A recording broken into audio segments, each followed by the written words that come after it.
Berjumpa lagi pada kesempatan kali ini.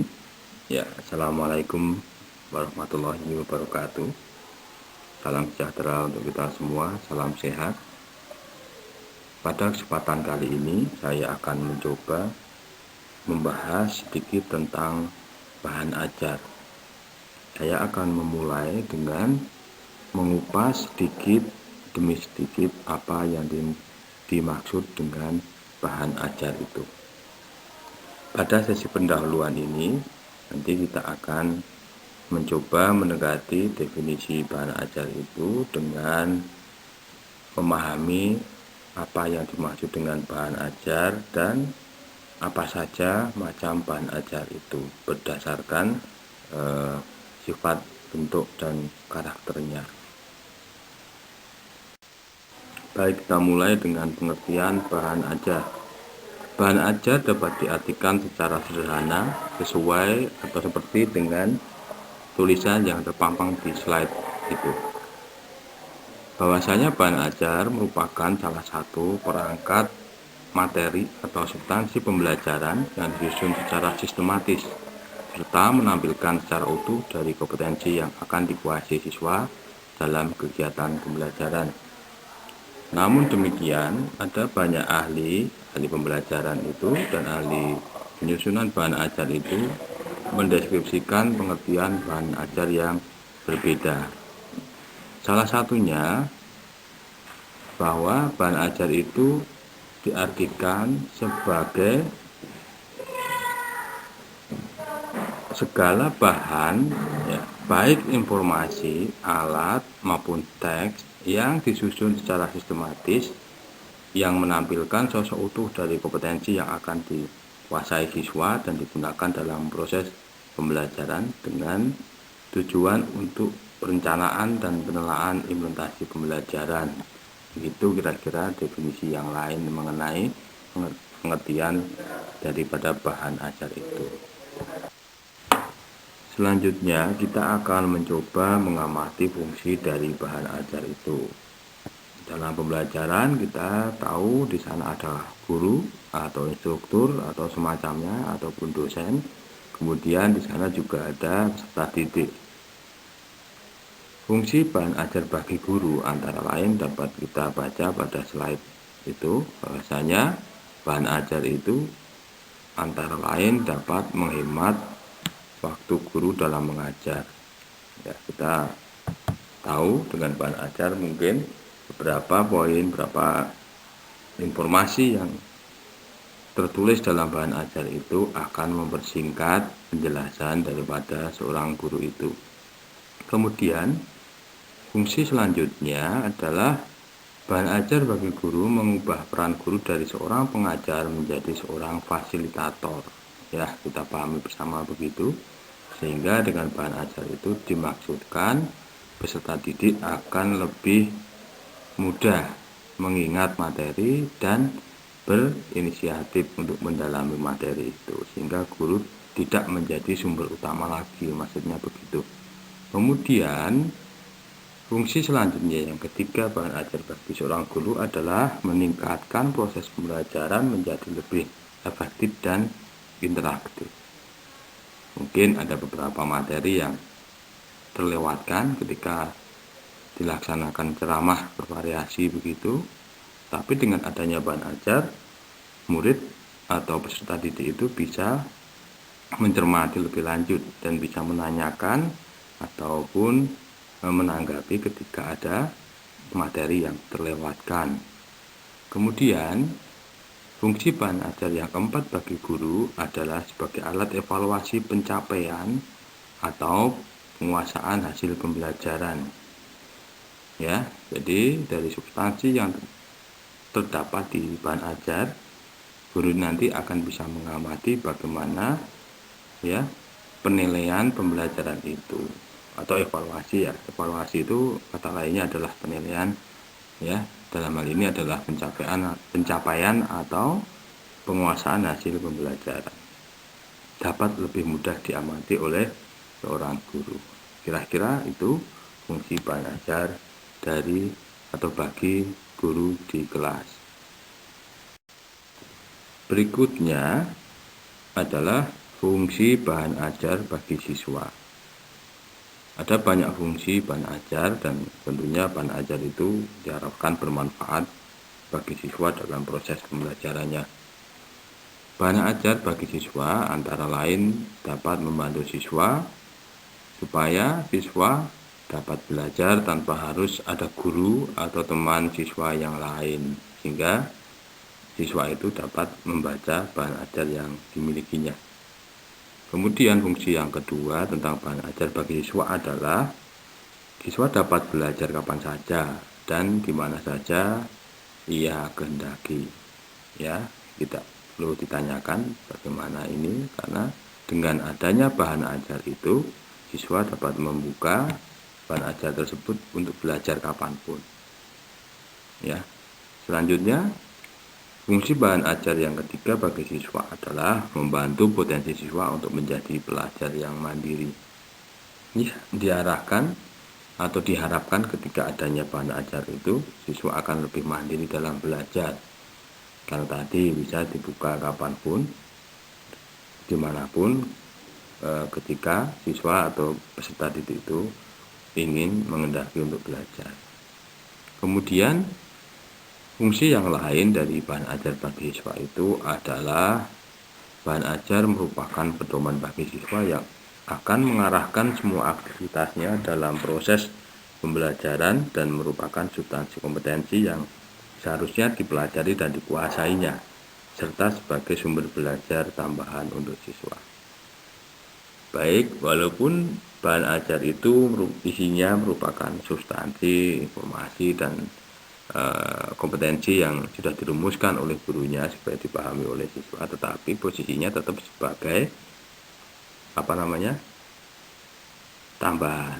Jadi penjelasan dari guru itu tentunya adalah paling utama dari materi yang dipelajari siswa itu. Tetapi dengan adanya bahan ajar itu siswa akan lebih mudah berpedoman atau mempunyai orientasi bagaimana untuk lebih memahami dan menguasai materi yang disampaikan oleh gurunya itu.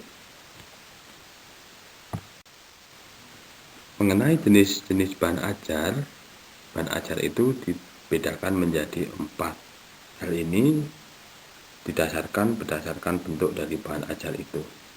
Ya, jenis yang 4 itu dapat kita lihat pada slide ini, di mana jenis bahan ajar itu pertama dikategorikan dalam jenis bahan ajar cetak. Yang kedua adalah bahan ajar dengar.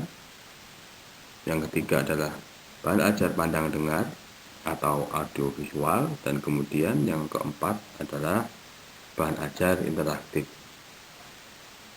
Bahan ajar cetak adalah sejumlah bahan ajar yang berbentuk kertas untuk keperluan pembelajaran atau untuk menyampaikan sebuah informasi. Misalnya adalah buku, modul, handout, lembar kerja siswa, brosur, foto, atau gambar, dan lain sebagainya. Kemudian, untuk kategori bahan ajar dengar atau bahan ajar program audio, sudah kita pahami bahwasanya audio itu adalah suara, maka bahan ajar ini merupakan sistem pembelajaran yang menggunakan suara atau audio, bisa berupa sinyal radio secara langsung yang mana dapat dimainkan atau didengarkan oleh seseorang atau sekelompok orang, ya, misalkan rekaman dari kaset atau rekaman suara, ya, suara apapun sesuai dengan tema pembelajaran yang dibutuhkan. Kemudian bahan yang dapat didengar dari radio atau compact disc audio. Kemudian yang ketiga, bahan ajar pandang dengar atau bahan ajar audiovisual itu merupakan bahan ajar yang dapat kita kategorikan berbentuk video. Di sana ada gambar, ada suaranya, ya.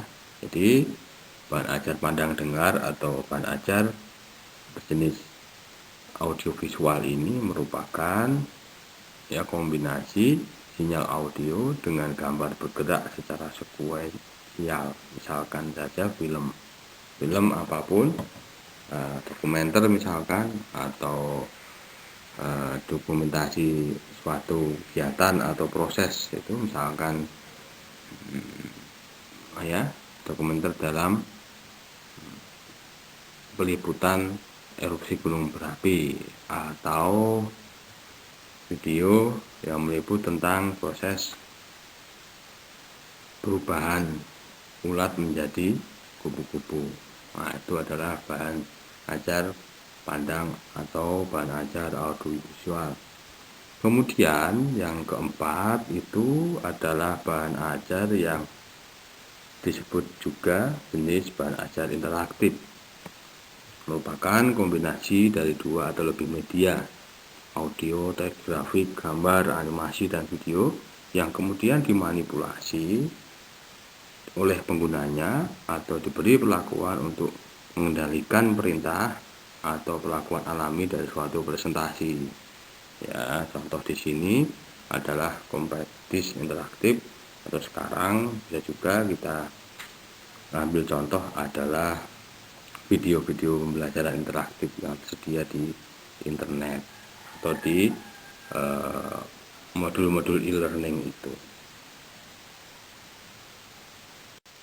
Sedangkan berdasarkan sifatnya, bahan ajar itu pun dibagi menjadi 4 macam juga, yaitu pertama, bahan ajar yang berbasis cetak, misalnya buku, pamflet, panduan belajar siswa, bahan tutorial, buku kerja siswa, peta, chart, foto bahan dari majalah, koran, dan sebagainya. Yang kedua, bahan ajar yang berbasis teknologi, misalnya audio kaset. Ini agak lama ya, teknologi yang lama. Kemudian siaran radio, slide, film strips, film video kaset, siaran televisi, video interaktif, komputer based tutorial, dan multimedia.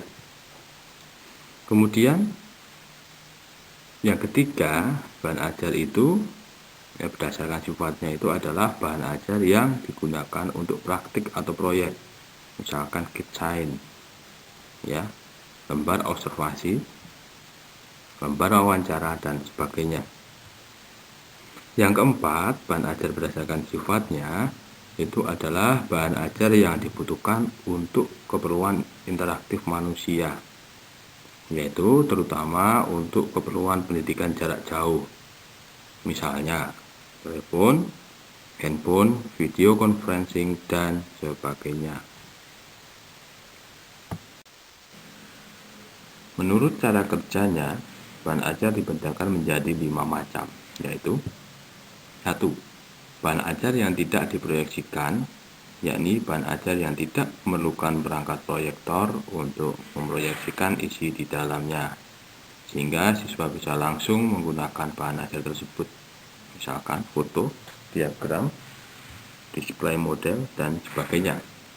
Yang kedua, bahan ajar yang diproyeksikan, yakni bahan ajar yang memerlukan proyektor agar bisa dimanfaatkan atau dipelajari siswa, misalnya slide, film strip, overhead transparencies. Ini agak lama, sebelum adanya proyektor sekarang dia menggunakan OHP. Kemudian proyeksi komputer yang umum kita gunakan. Yang ketiga, bahan ajar audio, yakni bahan ajar yang berupa sinyal audio yang direkam dalam suatu media rekam. Untuk menggunakannya kita mesti memerlukan alat pemain atau player. Media rekam tersebut seperti tape combo, CD player, VCD player, multimedia player, dan sebagainya. Contoh bahan ajar seperti ini adalah rekaman dari kaset, CD, flash disk, dan lain-lain. Kemudian yang keempat, bahan ajar video, yakni bahan ajar yang memerlukan alat pemutar yang biasanya berbentuk video tape player, VCD player, DVD player, dan sebagainya. Karena bahan ajar ini mirip dengan bahan ajar audio, maka bahan ajar ini juga memerlukan media rekam. Contoh bahan ajar seperti ini yaitu video, film, dan lain sebagainya. Yang kelima atau yang terakhir, berdasarkan cara kerjanya yaitu bahan ajar media komputer, yaitu bahan ajar non-cetak yang membutuhkan komputer atau PC atau semacamnya untuk menayangkan sesuatu yang untuk belajar. Contohnya komputer mediated instruction dan komputer based multimedia atau hipermedia. Untuk kesempatan kali ini saya cukupkan sekian. Akan kita sambung pada kesempatan yang lain. Mohon maaf atas kekurangan dalam penyampaian materi ini. Selalu sehat, selalu optimis, dan selalu berdoa kepada Tuhan Yang Maha Kuasa. Semoga kita dilancarkan dalam segala urusan dan senantiasa terhindar dari pandemi COVID-19. Terima kasih atas perhatiannya. Assalamualaikum warahmatullahi wabarakatuh. Salam sejahtera untuk kita semua. Rahayu mulyaning jagat.